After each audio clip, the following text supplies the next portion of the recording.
What turns someone into a serial killer? Is it nature, nurture, or a combination of both? This is the story of a young woman who had a terrible upbringing, but who went on in later life to snuff out a number of lives to satisfy her own twisted needs, all done whilst in positions of trust. Did her early life manufacture a monster? Let's look at the details.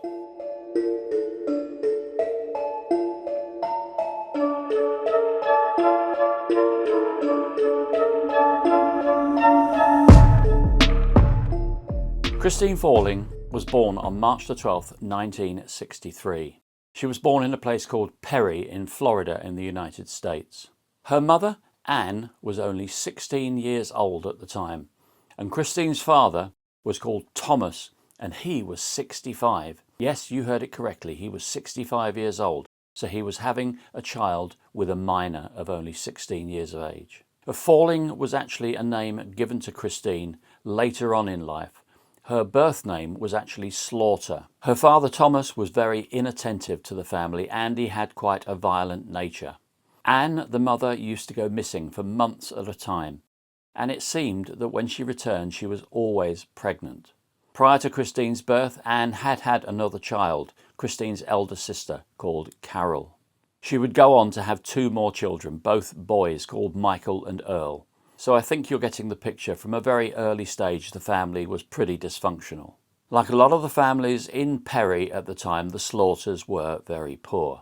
During Anne's absences, Father Thomas would take the kids into the woods when he went to work. He was a woodsman.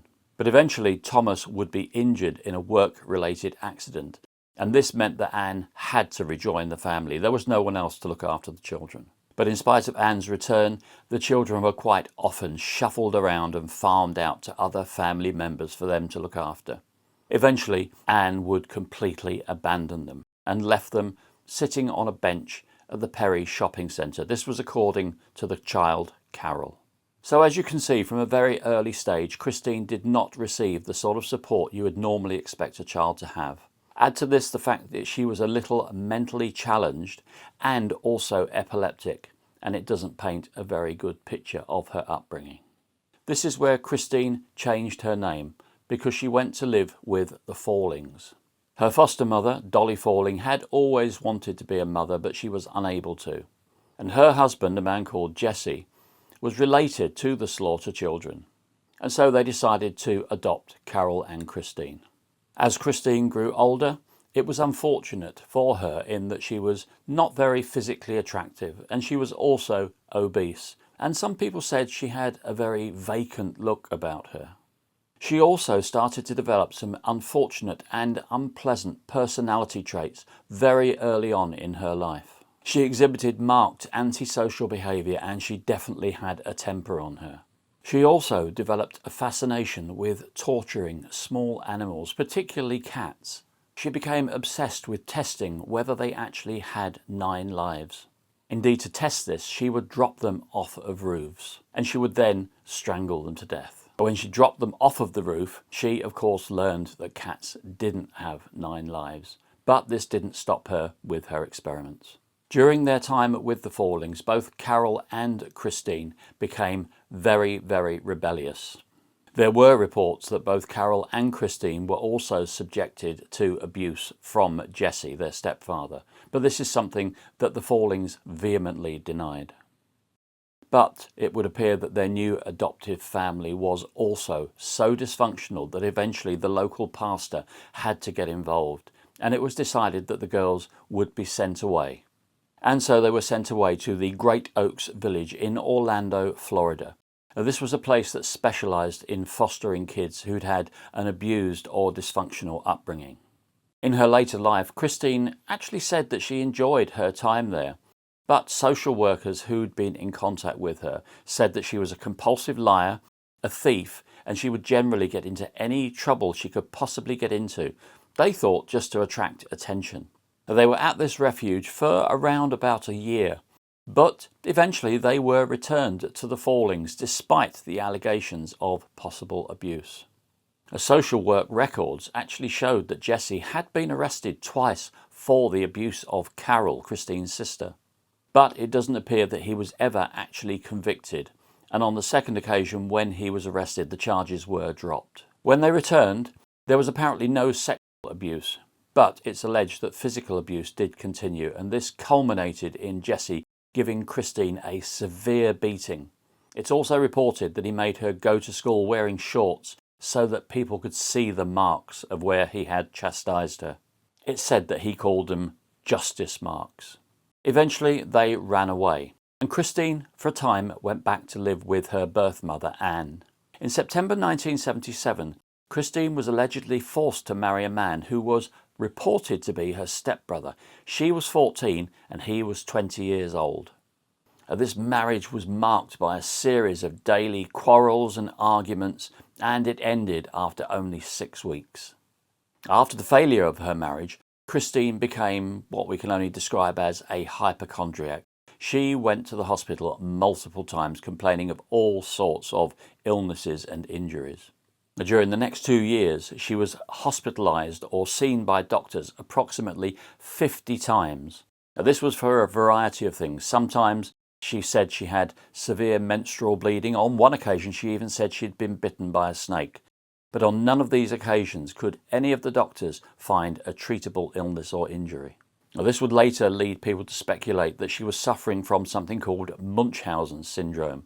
Now, this is a mental condition where those afflicted seek comfort from medical personnel for injuries or illnesses that are actually a figment of their own imagination. Munchausen syndrome is closely connected to another syndrome called Munchausen's by proxy.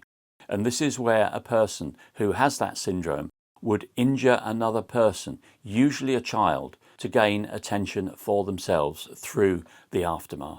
Eventually, at age 16, ChristineFalling was diagnosed as being incapacitated, so she couldn't work in a formal job.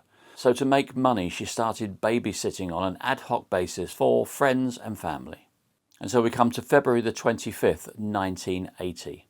A family called the Johnsons needed a babysitter for their 2-year-old child, Cassidy. And so they called on ChristineFalling. It's reported that she'd babysat for them on a number of previous occasions, so it seemed they trusted her. But things didn't go to plan. When Cassidy's parents returned home that evening, Christine said that Cassidy had become ill and had fallen out of her crib. It seems they monitored her for a little while, but when her appearance and her condition seemed to worsen, they rushed her to the ER. She was diagnosed with encephalitis or brain inflammation, and sadly on February the 28th, she passed away.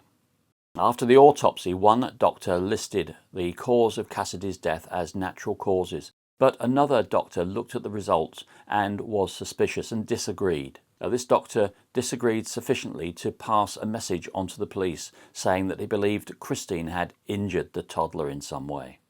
Police interviewed ChristineFalling, but her story didn't change. There was no other evidence of foul play, so eventually she was released without charge. Shortly afterwards, ChristineFalling moved to Lakeland, Florida. She continued her job as a babysitter, and about 2 months afterwards, in May 1980, another child in her care had a problem. This child was 4-year-old Jeffrey Davies, and in the 911 call to the medical personnel, it was claimed that he had just stopped breathing. Sadly, this child also passed away. The autopsy initially put the cause of death as myocarditis, which is like a heart inflammation. Myocarditis is usually a viral condition and doesn't usually raise eyebrows. It's one of the things that sometimes arises. But days later, 2-year-old Joseph Spring, who was the cousin of Jeffrey Davies, also passed away, allegedly from myocarditis. It would seem that Joseph's parents had asked Falling to look after Joseph while they went to Jeffrey's funeral. Again, she had to call 911 and alert paramedics because she said Joseph was unresponsive, she couldn't wake him from his nap, and he'd stopped breathing. Doesn't this ring alarm bells in your head? 2 kids stopping breathing, both under her care. Extremely suspicious. But again, no suspicion fell on ChristineFalling. The police didn't interview her on this occasion, and no charges were preferred against her. In 1981, she decided to move back to Perry in Florida, which was where she was born. Whether it was due to some of the things that had gone on, but there weren't many parents who wanted to entrust Christine with their children. So she started working with older people. One of these was 77-year-old William Swindle. Christine basically started working as a nursing assistant cum housekeeper for him. But it seemed that death followed ChristineFalling around. The day that she started working for Swindle, he was found collapsed in his kitchen. Paramedics were called and they found him unresponsive on his kitchen floor, and after that they rushed him to hospital, but by the time he arrived there he was pronounced dead. For some reason on this occasion an autopsy was not performed, but the official cause of his death was recorded as a heart attack. Now, a few weeks after this, ChristineFalling accompanied her stepsister to the doctor along with her child. Basically, the stepsister's infant daughter was there to get her vaccinations. The child was 8-month-old Jennifer Daniels, and during this outing to the doctor, Falling's stepsister stopped to get some diapers, I believe, in a supermarket, and she left Jennifer in Falling's care in the car. When her stepsister came out of the supermarket, Falling told her that Jennifer had simply stopped breathing while she'd been gone. They rushed her to the ER, but sadly, Jennifer had passed away. There was some conjecture about the cause of her death. Firstly, they put it down to a reaction to her vaccinations. Another conjecture was that it was sudden infant death syndrome. So as we can see, there was quite a streak of deaths, all surrounding ChristineFalling. But this culminated with one final death, and this was 10-week-old Travis Coleman. He sadly passed away on the 2nd of July 1982, again whilst in ChristineFalling's care. She had in fact looked after him previously in June, and on that occasion he'd been taken to hospital suffering what could only be said to be respiratory distress. But this sounds strikingly familiar to the other instances where children simply stopped breathing. On the 2nd of July, ChristineFalling was again babysitting for him, and she said he just died. But at an autopsy which was requested by Travis's parents, doctors found evidence of internal injuries which could only have been caused by suffocation. Falling was arrested and interviewed by police, and it was at this stage that she started confessing to her crimes. During the interview, she claimed that she'd heard voices saying, "Kill the baby, kill the baby," and she admitted that she'd suffocated at least 3 of the children using pillows. Of all the deaths she actually pleaded guilty to and admitted killing Cassidy Johnson, Jeffrey Davis, Jennifer Daniels, and Travis Coleman. She came up with a variety of excuses, not just hearing voices. She said that Cassidy Johnson had been smothered basically because she got a bit fractious and she wanted her just to shut up. She said that Jeffrey Davis made her mad, so she killed him. Her niece, Jennifer Daniels, died basically because she was just crying and crying and crying while her mother was in the supermarket. And so she just put her hands around her throat and choked her to death, just again to shut her up. And finally, with regard to Travis Coleman, apparently when she killed him, he was just sleeping and she killed him just for no reason. On September the 17th, 1982, ChristineFalling pleaded guilty to several counts of murder, and she was given 2 concurrent life sentences. It was said it was just the fact that she had confessed that saved her from getting the death penalty. When she'd been in prison for a few years, she also confessed to the murder of the old man, William Swindle. She said she'd basically strangled him to death in his kitchen. Falling became eligible for parole for the first time after serving 25 years in prison. This was in 2017. However, her application for parole was rejected. She was still considered a danger to the public. Reports say that during those 25 years in prison, her hypochondria still manifested itself, and she continually claimed she had injuries or illnesses, pretty much none of which could be diagnosed. From the information I can find, she was due another parole hearing in 2024, but I can find no record of whether this was rejected or whether she simply failed to apply for it. The fact of the matter is that she remains incarcerated, and I think it's highly likely she will remain there until the day she dies. Sadly, This won't bring any of those children back, nor will it bring William Swindle back. But hopefully people will realise that justice was served and a serial killer was taken out of the community. Our condolences go out to the family and friends of those who had their lives taken from them. And on that note, I'll ask you to stay curious and stay safe. And thank you for watching.